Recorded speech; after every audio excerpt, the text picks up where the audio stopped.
2.2.4 Quality Management Null Learning Objectives. This section considers the processes necessary to ensure that outputs are delivered in accordance with requirements, and have the highest chance of being accepted at the point of final delivery. If the project stakeholders are satisfied with the results of the project has met its quality criteria.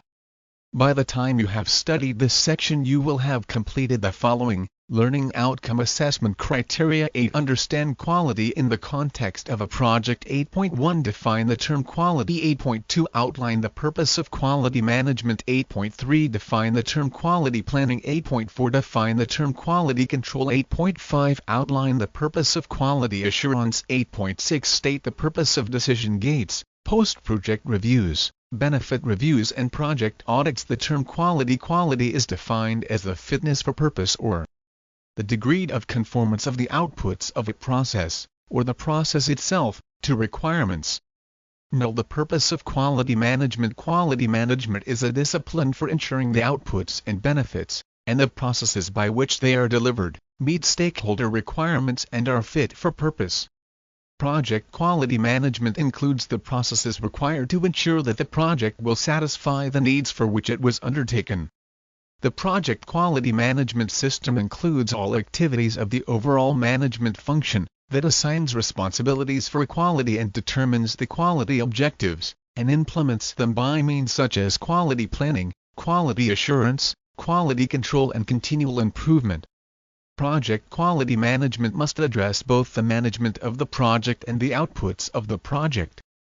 Failure to meet quality requirements in either dimension can have serious negative effects for some or all of the project stakeholders. The term quality planning. The starting point for establishing quality in the project is quality planning, which takes the defined scope of the project or the next phase or time period in an iterative life cycle, and specifies the criteria to be used to validate that the outputs are fit for purpose and acceptable to the sponsor.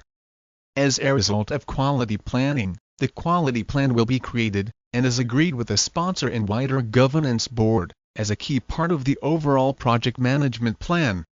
The quality plan sets out the desired attributes of work in scope and how these are to be assessed. To do this, it references applicable regulations, standards, specifications and, in some cases, values of the investing organization. Most importantly, the quality plan will note the agreed acceptance criteria, in order to provide guidance to the team about the requirements and essential conditions for the deliverable that they are working on. They also guide the planning of quality control and other assurance activities that are performed to check that outputs meet no requirements. It is important to do this after scope definition, and before any further planning is carried out, as quality control and assurance activities take time and consume resources that need to be scheduled and costed. The quality plan documents methods of verifying that the outputs meet requirements, pass-fail criteria for each method, frequency of the tests, checks or audits that will be carried out, sets requirements for resources needed, for example, particular test equipment, suitably qualified and experienced staff who may be provided by the delivery organization or a part of the supply chain. Stakeholder approvals. Obtaining stakeholder agreement facilitates the handover of the project's outputs on completion, and planning early how this will be done is a key success factor for project management. The term quality control consists of inspection, measurement and testing to verify that the project outputs meet the acceptance criteria defined during quality planning. Quality control is focused on preventing problems being passed on to the internal or external customer. For quality control to be effective, change control of specifications and test plans is vital so that any modifications are formally authorized, coordinated and communicated. As part of quality planning, test plans for quality control will have been agreed. These include aspects such as sense sample size of tests, for example, the whole item or a percentage chosen at random. Sense test protocols, including resources required, people, equipment, third-party expertise or facilities. Sense independent performance and or witness testing by a regulator or process owner from business. As usual, there are many project scenarios where the project outputs are highly complex and technical, and where the work to verify conformance of outputs to specifications is extensive. Testing is well established and understood in these scenarios. It is easy to overlook the fact that all projects need to deliver outputs that are fit for purpose, and therefore enable the outcomes to be achieved.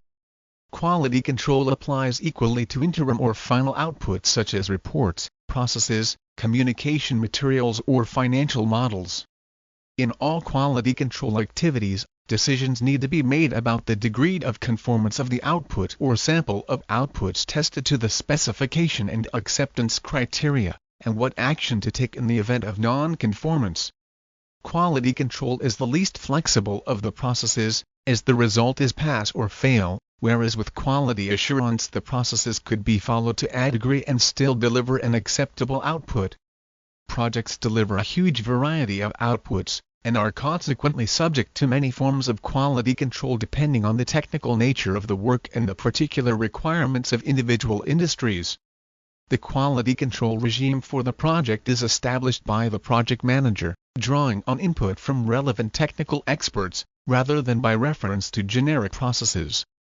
The purpose of quality assurance. The purpose of quality assurance is to create a process for evaluating overall project performance on a regular basis, to provide confidence that the project will satisfy the relevant quality standards. It is a complementary practice, alongside quality planning and control, to assure that project outputs meet requirements. Quality assurance attempts to build in quality through the consistent use of standard processes and procedures, supported by training and feedback. Quality assurance answers one important question: is the project actually following the processes and procedures, as set out in the quality plan? There is no point in consuming resources to form a plan, if the project then follows a different route. Quality assurance is always performed through an independent audit, either external to the organization or at least external to the project. A summary view of how the main quality processes interact is shown in Figure 2.2.4. Figure 2.2.4.1 Quality management as implemented within the project. The purpose of decision gates, post-project reviews, benefit reviews and project audits. A review is a critical evaluation of a deliverable, business case or project management process. Reviews are one of the principal mechanisms by which the quality of deliverables, the performance of the management process and the ongoing viability of the work are assured. Decision gates. The purpose of decision gates is to review and confirm viability of the work across the chosen life cycle. In a linear life cycle, decision gates are event-driven, at the end of a phase of work. In the case of an iterative life cycle, they are time-bound. Many projects or programs adopt a hybrid life cycle with a combination of main decision gates at the end of major phases of work, supplemented by interim review points, to reflect the iterative nature of the development. In all cases, the sponsor and the wider governance board are accountable for the decision to continue the work. Reviews in advance of decision gates ask for key questions. What has been achieved? What is required for the next stage? What are the key decisions to be made? Is the business case still viable, i.e. can the desired benefits be achieved for an acceptable level of cost and risk? Within a standalone project, the decision gate is dealing only with the continued viability of that project's business case. In programs and portfolios, decisions will include whether to rephase or terminate existing, or initiate new, projects. Between decision gates, the sponsor is accountable for ensuring authorities are in place to prevent the team working out of compliance and at risk. Decision gates may also be used to request relevant authorities, such as a financial or procurement authority. Post-project review. The project manager is responsible for arranging a post-project review (PPR) that will take place shortly after the project is formally completed. End of transition phase. If the project is terminated early, the PPR will then be conducted at the point of termination.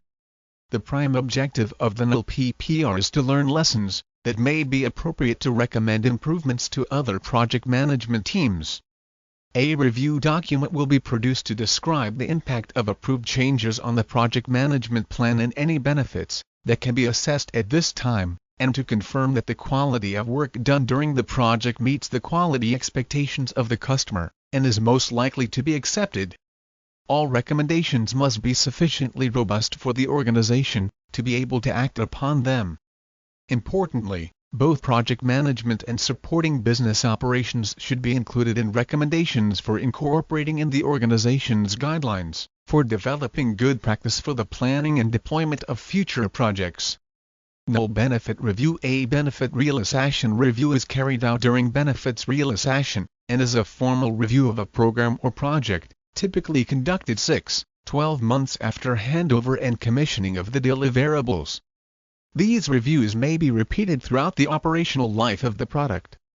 This review is used to answer the question, did we achieve what we set out to do, in business terms, and if not, what should be done for a construction, development or procurement project. A review is undertaken when there has been time to demonstrate the business benefits of a new service or building. For a major program of change there will be several reviews over time. A benefits realization review is an essential component of the benefits management process. It checks whether benefits, including those set out in the business case, have been achieved, and identifies opportunities for further improvement. Null audit normally undertaken by an independent body, which may be internal or external to the organization but is independent from the project. An audit's objective is to provide assurance to the sponsor that the project is being managed using the agreed governance and process. Audits can be undertaken by a project management office, should one exist, and they form the foundation of assurance, providing confidence to stakeholders that projects will achieve their objectives and release their benefits. Think about the organization that you work for or one that you have researched. Write down 5 aspects of a product or service produced by that organization, and how quality would be measured in these aspects to ensure customer acceptance.